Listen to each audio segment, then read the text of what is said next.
एबे असहायक सहारा पालि दुखीश्याम वृद्धाश्रमर कर्मकर्ता रुनु गहण मनोहरपुर गाँवर झील जड़े मानसिक विकलांग बापा माँ मरीजा पर रुनु बेसहारा हो जाइथिले। सहारा नेबाकू केही नथिले।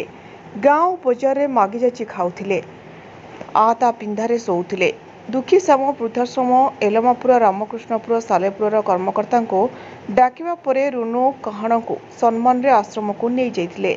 घटनारू प्रकाश असहाय रुनु गहण असहाय महिला मनोहरपुर बजार में मागी जाची खाउथिबा देखि राति एठी सेठी शोइबा देखि सालेपुर सांबादिक महेश्वर बेहेरा नजर पड़िथिले एवं बजार कमिटी नेतृत्व में श्रीजुक्त बेहेरा दुखीश्याम वृद्धाश्रमर अध्यक्ष को जोगाजोग करबा परे तुरंत सहयोगर हाथ बढ़ाइथिले। बजार में बुलुथिबा अलोड़ा मनीष को आश्रम को नहीं मनीष पणियार परिचय देथिले। एकथारु स्पष्ट प्रमाण मिले जार केही नहीं साहा तापाई दुखीश्याम वृद्धाश्रम रहा। ए घटना पदा को आसिबा परे सांबादिक महेश्वर बेहेरा और दुखीश्याम वृद्धाश्रम को साधारण मिलुची प्रशंसा और साधुवाद। अजय कुमार जन दुखीश्याम वृद्धाश्रम चेयरमैन कौन कह जो असहाय मनुष्य का उद्धार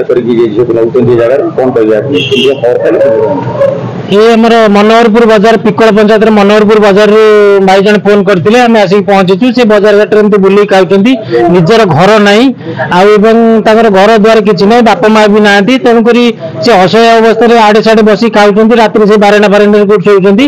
बाजार वाला कह रिक्वेस्ट कर लोक आज उद्धार कर वृद्धाश्रम रखी तार सेवा सत्कार सम्मान सबकि देवी। वृद्धाश्रम समस्त को वार्ता दूसरी जे वृद्धाश्रम समस्ते जोड़ी हूँ निजर बापा माँ को भल रखा सहित एवं जो सोसाइटी जो समाज रही अवहेलित बुढ़ा बुढ़ी असहाय मनीष रही साहाय्य हाथ बढ़ातु एवं आम सहित जोगाजोग करूँ। मो ना नारायण चंद रिनु भल ना रिनु चंद बा रिनु गाहण कौन कह आज से वृद्धाश्रम को से कौन केम चलते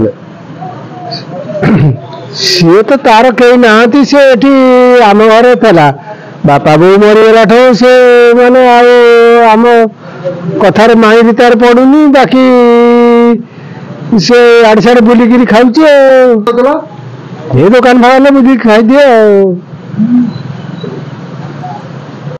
आज्ञा मान तो मारमा कौन कहे जो आज जाऊँगी खाऊला बुला मामू तो गरीब लोकटा से मूल ना केते क्या पोषिब तार छुआ पिला संसार अच्छे ना बजार रही खाऊला बुला से खबर कहला से भले रहू से समस्त इच्छा से पठाला अयोजना दरदी पणिया और सेवार कला ए अंचल जड़े भिन्न मनीषर परिचय देउछि।